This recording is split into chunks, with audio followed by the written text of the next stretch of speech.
How's it going, guys? Welcome to my channel De La Raíz. Grateful to have you guys here, and let's get to making one of the best, simplest carne seca beef jerky recipes. Follow us and see how we do it.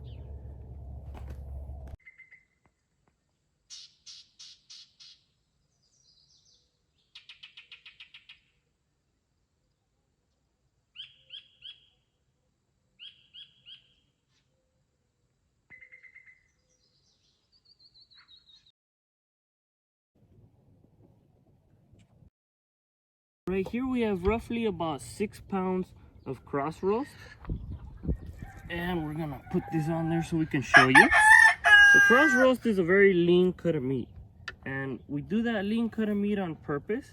It only has just a little bit of fat up here, but we're gonna be doing that lean cut because we don't want it to be too chewy, and we want it to last a lot longer. So the first thing that's gonna spoil your meat, and right now we're gonna take away some of this fat, we're gonna shave it away, but the fat is what's going to spoil your meat faster.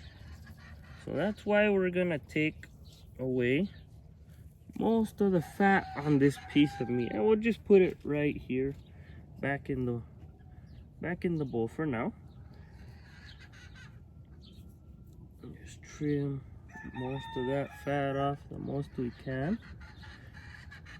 And you can always, I mean, if you like fat in your meat, I remember my nana, she used to use cuts that had a little bit of fat in it, and it tasted pretty good, but it was usually, we would usually eat it within you know, a couple of days, maybe like 4 days. It doesn't last long. But if you want it to last, you know, 6-7 months, you don't want too much fat on it, you know. So now what we're gonna do, we're gonna cut it right here in the center against the grain, just like that. So it should look something like this. And now what we're gonna do is we're just gonna slice it right here against the grain as thin as we can. We want nice thin pieces, just like that, you know, something like that. It doesn't have to be perfect, you know. Carne seca, beef jerky, it's not meant to be pretty, it's just meant to taste really good. So we'll put that right there for now, just like that. And we could take that little tendon out just because we don't want that. It's gonna make it a lot chewier too.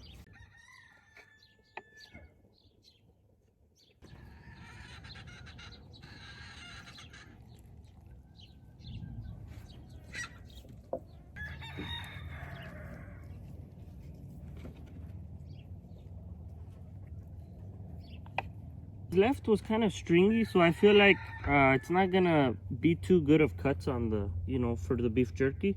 So what we're gonna do, we're just gonna feed this to the animals, and then we're gonna repeat the process on the other piece, and they're gonna enjoy it just as much as us.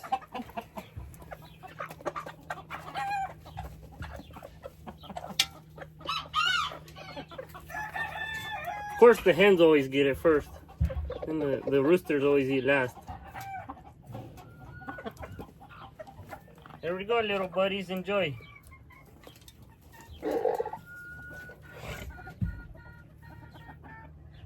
So what we're gonna do is we're gonna start by putting salt. Now salt, we're gonna add a good amount of salt, just because that's gonna be helping with the sun, and the salt, it's gonna be helping with the curing process. Then once we've got all of our salt in there, next what we're gonna do, we're gonna put some garlic granules. We're gonna put, you could put a little bit in there, you could put a lot. We're gonna be putting a good amount just because we like the taste of garlic. We like it when it's got a lot of flavor in there, but it's all preference. So if you guys want a little less, you can use a little less too. Next, what we're gonna be doing is we're gonna be putting this lime in here that turned yellow like a lemon. We're gonna slice it, and we're gonna put the whole thing in there. And well, the seeds will separate, it'll be fine. So we'll squeeze the whole thing just like that. Boom, boom, boom. A little more. There we go. Squeeze every last bit into that meat. There we go. Now we're gonna be putting our chile de árbol right here. You can use chile chiltepín, you can use any kind of chile really you want. You can use a guajillo if you want, but today we're just gonna be using árbol. But you could use whatever kind you want. And now that we're done with that, we're gonna be mixing it all together and getting those flavors nice and set in there. Now if you're gonna, if you want to do like a teriyaki, or you want to put like a good salsa in there, I'm gonna recommend you leave it in the fridge or in a bag. You leave it in there for about a whole day before you start the drying process on it, just because that's what's gonna soak all the flavors into that meat. But like this recipe, this is just a 1-day recipe, very simple, very delicious, and you can add more or less chile if you want. It all depends how spicy you want it, or if you want it less spicy. But that's how we're gonna do it today. There we go. Well, that's some angry chile right there. But anyways, this recipe, this way of making beef jerky, better known as carne seca, has been in Sonora for thousands of years. Where my grandma's from, in Bavispe, a little town, little pueblito in Sonora, they've been making it like this since pre-Hispanic times. The Yaquis have been making it before there was even cows here. They used to make it with deer meat, and they would hang it up and dry it, just so it would stay good for long periods of time, until the Spaniards came and gave us the gift of delicious cows. And we're gonna go dry it and show you how they used to dry it. Right here we have some little astillas, and this is just off of firewood. We took them off. You could take them off anything. You can even get some skewers from the store if you want to use that instead. But anything just to kind of separate the meat, as we'll show you right now. And then we're also gonna be using cheesecloth right here to cover the meat, and we're gonna be using some little clothes hangers. There we go. And what you're gonna do, you're just gonna stab right into the meat. I think this one was already kind of open right there. We'll take another one.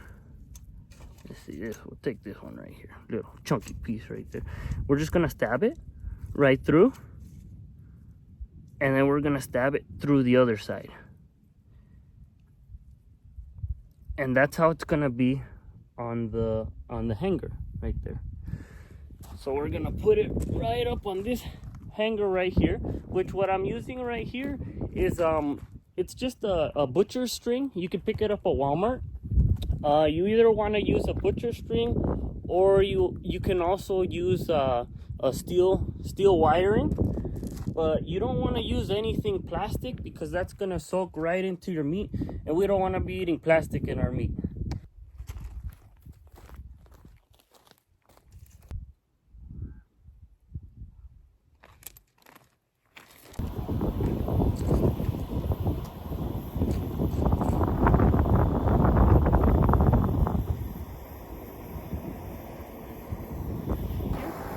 Cover it in cheesecloth. We're gonna make sure all the meat's covered good with that cheesecloth, just so no flies get in it or any wasps that want to get a quick little snack. We're gonna be putting our clothes hangers, and these clothes hangers are gonna keep everything, nice and tight. And we're just gonna put them right there in between the strings, wherever you can. Spaces that we've got here. And then if you see something like that hanging off, we'll just wrap it around one time, and then just put it right there, just like that. Get away from my meat, little mosca. There we go. Letting it sit out in the sun for 1 day. So here in Arizona, it's very hot, it's very dry. It's in the low hundreds right now. Who knows how hotter it's gonna get. If you're somewhere where it's a little colder, it could take maybe 3 days to 4 days. It just depends on the weather. But right here, it's very hot. So we're gonna leave it 1 day, and we'll come and check it out tomorrow and see how it is. So you're gonna be able to tell it's done just by how dry it is. There's not gonna be much moisture left in it at all.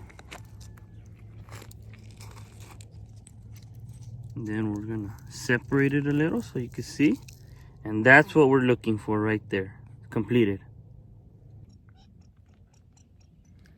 Now for the best part, we're gonna taste it. See how it came out, see if it was worth it.